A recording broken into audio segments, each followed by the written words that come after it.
parc éolien de la Seigneurie de Beaupré pourrait quadrupler sa capacité de production d'ici la fin de l'année 2027. Le projet éolien des Neiges, secteur Charlevoix, accueillerait une soixantaine d'éoliennes supplémentaires d'une hauteur de 200 mètres. Ce méga-projet débuterait à l'été 2025 et sa mise en opération est prévue pour 2027. Les infrastructures énergétiques auraient une puissance de 400 MW qui alimenterait 120 000 foyers dans la province. Notre équipe était sur place lors des consultations citoyennes qui avaient lieu à Baie-Saint-Paul. Comme l'explique le porte-parole d'Hydro-Québec, la société d'État cherche à augmenter et à transformer sa production d'électricité en sol québécois. Ça s'inscrit dans nos projections finalement de besoins énergétiques au Québec d'ici 2035. Parce qu'on entre dans une phase de transition énergétique.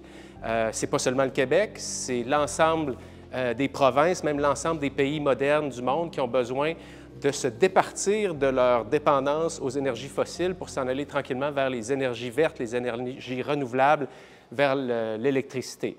Ça tombe bien, au Québec, on a quand même beaucoup d'énergie renouvelable, d'électricité, mais il faut augmenter notre production, principalement pour des raisons environnementales, écologiques. Selon les actionnaires du projet, les atouts de ce site seraient nombreux, à commencer par le haut potentiel énergétique associé au vent dans ce secteur montagneux. Pour les parcs de la Seigneurie de Beaupré existants, Boralex et Énergie Développement étaient déjà partenaires. Donc, il y avait une bonne connaissance du milieu. Ça, c'est au-delà du gisement éolien qui est incroyable sur les terres de la Seigneurie de Beaupré, détenu par le Séminaire de Québec. Il faut se rappeler que nous, on avait déjà l'expertise du terrain. Il y avait déjà aussi des chemins existants qu'on pouvait réutiliser. Donc, on minimisait quand même l'impact en pouvant réutiliser certaines des infrastructures routières. On était à proximité des lignes de transport. Ça, c'est quand même un élément clé parce qu'on devait être capable de se raccorder relativement facilement. Et c'est un projet qui était capable d'être développé de façon assez rapide comparativement à ce qui peut être fait normalement dans des projets d'énergie renouvelable. Ce parc éolien présenterait également un potentiel d'investissement intéressant pour Hydro-Québec. Ce n'est pas un projet comme les autres au niveau éolien pour Hydro-Québec parce que d'habitude, chez Hydro-Québec, on va demander à des promoteurs de faire des projets éoliens puis on va acheter l'énergie à un prix. Tandis que là, la différence avec le projet des Neiges, peu importe les trois sections, c'est qu'Hydro-Québec, en plus, a une participation financière au tiers du projet. Donc, ce que ça veut dire pour l'ensemble des Québécois, c'est qu'Hydro-Québec va aller chercher davantage de revenus, en plus des revenus qui sont tirés de l'achat d'électricité du parc éolien. On va aller chercher une partie des dividendes pour les remettre à la population sous forme d'investissement dans les routes, dans les hôpitaux, puis dans les écoles du Québec. Les promoteurs ont également présenté les investissements à réaliser pour la mise sur pied du parc, ainsi que les retombées économiques pour la région. Trois types de retombées. D'abord, il y a les retombées directes liées à l'investissement. On parle pour chaque phase, donc le projet en Charlevoix, d'à peu près 1 milliard d'investissement pour la réalisation du 400 MW. De ce milliard-là, à peu près la moitié va aller en travaux civils, donc construction des routes, construction des chemins d'accès et des réseaux collecteurs, construction des fondations, érection des tours éoliennes. Donc, c'est des travaux qui sont très importants. L'autre moitié, c'est essentiellement l'achat des éoliennes, des turbines, évidemment, qui sont des composantes importantes en termes de coûts. Donc, les retombées économiques directes vont être les emplois pendant la période de construction, 500 emplois, et puis aussi les emplois qui vont être durant la phase d'opération. On prévoit 30 ans là, de vie normale pour ce projet-là. Et puis, toute cette activité économique va évidemment générer des retombées indirectes, là, tout ce qui est hôtellerie, restauration, transport, etc., etc. Ce qu'on prévoit pour le projet de Charlevoix, c'est une enveloppe d'à peu près 80 millions de dollars qui va être distribuée soit sous forme de redevance directe ou encore sous prise de participation à rabais dans le projet. Et ce montant-là va être à répartir entre les communautés d'accueil, c'est-à-dire la MRC et puis les Premières Nations qui sont sur le secteur. Les redevances pour les communautés locales, évaluées à 2,7 millions de dollars par année, ne représentent qu'une fraction des revenus que générera le projet. Voici les commentaires de Jean-François James à ce propos. Bien, je dirais qu'en valeur absolue, 2,5-2,6 millions, c'est quand même beaucoup d'argent pour une MRC. Les milliards de dollars, ce sont les investissements qui sont nécessaires pour pouvoir réaliser le projet. Donc, évidemment, les promoteurs et Boralex, Hydro-Québec, Énergir, on est prêt à mettre ces investissements-là pour la réalisation du projet. Donc, c'est quand même important aussi qu'on puisse retrouver ces investissements-là. Ces redevances sont toutefois encadrées par des règles législatives en la matière. la mécanique qu'on a utilisée pour arriver aux 80 millions, c'est ce qui est prévu dans la loi pour les projets qui sont issus d'appels d'offres, qui prévoient des redevances chiffrées par mégawatt. Donc, c'est un peu ça notre baromètre pour savoir quel est l'ordre de grandeur qui est nécessaire en termes de redevances. À combien peut-on estimer les revenus pour les actionnaires?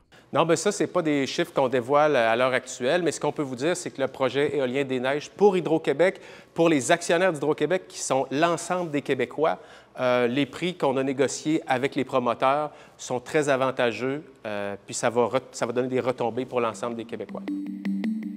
En cas de réintroduction du caribou en milieu naturel, 17 emplacements d'éoliennes se retrouveraient dans l'aire de répartition de l'animal. À ce jour, Boralex n'a retiré que 6 éoliennes dans le secteur ciblé. On a retiré 6 éoliennes de l'aire de répartition à l'endroit le plus propice où potentiellement, lorsque le caribou serait remis en liberté, parce que pour information, le caribou est en enclos présentement, l'aire de Charlevoix est en enclos.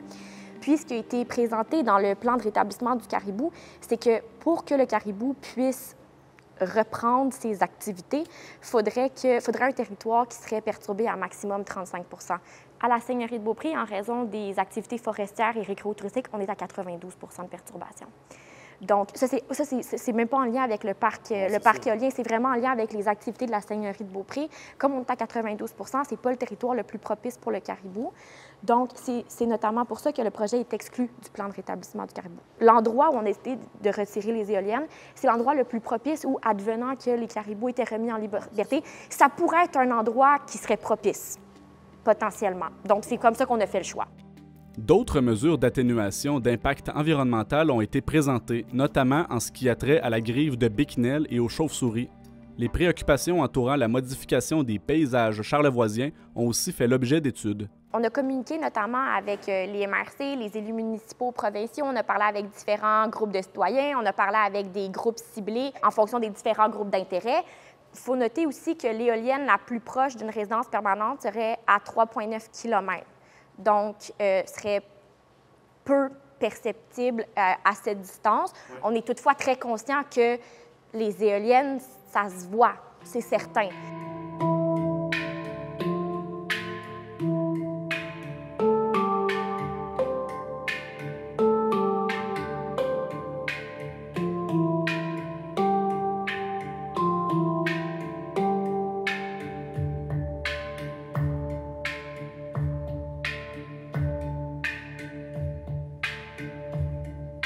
La population est invitée à se rendre sur le site Internet du projet des Neiges pour obtenir plus d'informations. Au total, une cinquantaine de personnes se sont déplacées au Musée d'art contemporain de Baie-Saint-Paul lors des 2 journées de consultation. Nous avons récolté quelques témoignages. Qu'est-ce que vous appréciez ce soir de la présentation? Bien, de la préoccupation environnementale, la sauvegarde de populations en danger, sauvegarder aussi le caractère particulier de Charlevoix. Avez-vous l'impression que ça a été atténué de ce côté-là, que le projet ici prend depuis 10 ans, par rapport à une autre activité où j'avais été, oui. Mais je suis encore à l'affût. L'impact visuel? L'impact, pas juste visuel, mais sur la capacité à cohabiter avec ce qu'il y a d'autre que les éoliennes.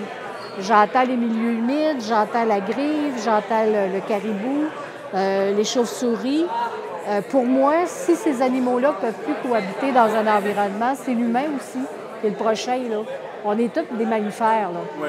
Alors, puis l'héritage qu'on laisse à nos petits-enfants qui ne sont même pas nés, là, je veux dire, les décisions qui se prennent aujourd'hui, là, moi, je ne les verrai pas, les conséquences. Mais on a une responsabilité comme population de faire les bons choix pour les petits à naître. C'est de la bienveillance parce que ce qui se décide aujourd'hui, c'est ces petits-enfants-là qui vont le vivre. Et c'est une grande responsabilité sociale, je pense.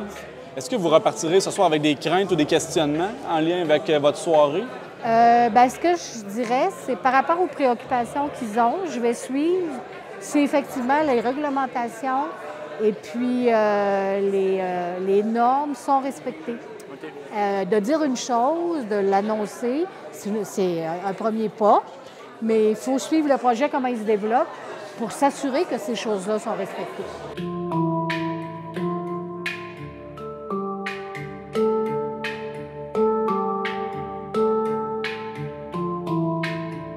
Bien, Bien, je pense que c'est bien ficelé. Ils ont préparé leur plan de façon très adéquate. Ouais. Toutefois, c'est bien sûr qu'ils ne peuvent pas avoir tout prévu. Mais pour poser des questions, il faut avoir un minimum d'informations. Je pense qu'aujourd'hui, on a le minimum d'informations et qu'on peut réfléchir maintenant. On va sur le site, on peut réfléchir, puis après ça, on peut poser des questions qui sont plus intimement liées au projet comme tel. Plus pointues. Est-ce que vous trouvez que ça pourrait avoir des impacts positifs ou négatifs?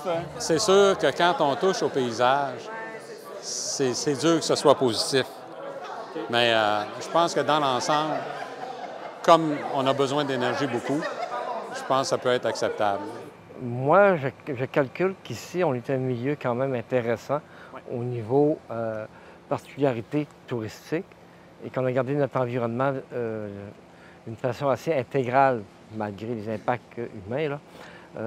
C'était une de mes plus grandes préoccupations, à savoir est-ce qu'il va y avoir des impacts négatifs par rapport à la structure touristique. Est-ce qu'il y a une APR ici et si l'Association touristique régionale s'est prononcée sur le sujet? Je n'ai jamais entendu parler de rien. Là. Ça reste quand même subjectif.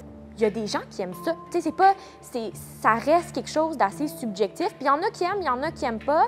Puis après, dans tous les cas, nous, ce qu'on veut faire, c'est minimiser l'impact comme on peut. Parce qu'on ne prend pas pour acquis que tout le monde aime ça, comme on ne prend pas pour acquis que tout le monde déteste ça.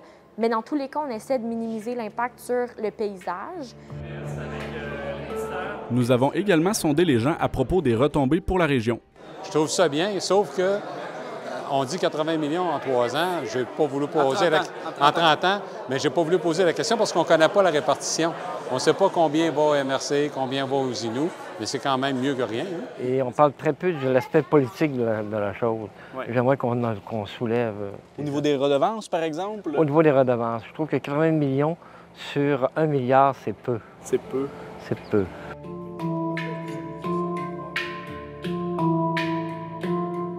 Bien, nous, c'est un projet qu'on qualifie de très positif pour la région, du fait aussi qu'on a tenu compte de nos préoccupations là, qui ont été communiquées, comme je le disais, depuis le début. On en a parlé tout à l'heure d'essayer de placer les éoliennes à des endroits soit qui sont pratiquement non visibles, de certains points de vue qu'on juge importants pour nous. Parfois, ils sont très, très petites. Donc, on a vu avec les simulations visuelles que l'impact est quand même minime. Alors, ça rejoint, je pense, ce qu'on souhaitait là, comme développement de parc éolien pour la région. Ça fait partie de vos préoccupations, là, si on compte. Oui, le paysage, c'est un actif. Donc, pour nous, c'est un atout. C'est un des premiers motifs de déplacement là, des visiteurs dans la région. C'est un actif pour la population aussi. Les gens tiennent à leur paysage. Donc, c'est important d'avoir le moins d'impact possible. C'est sûr, l'impact zéro, peut-être, n'existe pas. Là, dans ce cas-ci, on a vu qu'il fallait quand même placer là, les éoliennes à certains endroits qui avaient peu d'impact sur les plans d'eau, sur les chalets existants, etc. Mais somme toute, le fait qu'elles sont quand même très éloignées des milieux, qu'on parle de 15, 16, 20 kilomètres de certains secteurs, bien, pour nous, ça répond là, à nos préoccupations qu'on a pu, là, comme je le disais là, depuis le début, transmettre là, aux gens qui travaillent sur le projet. D'autres mises à jour du projet suivront dans les mois à venir. La population est invitée à consulter le site web du parc éolien de la Seigneurie de Beaupré.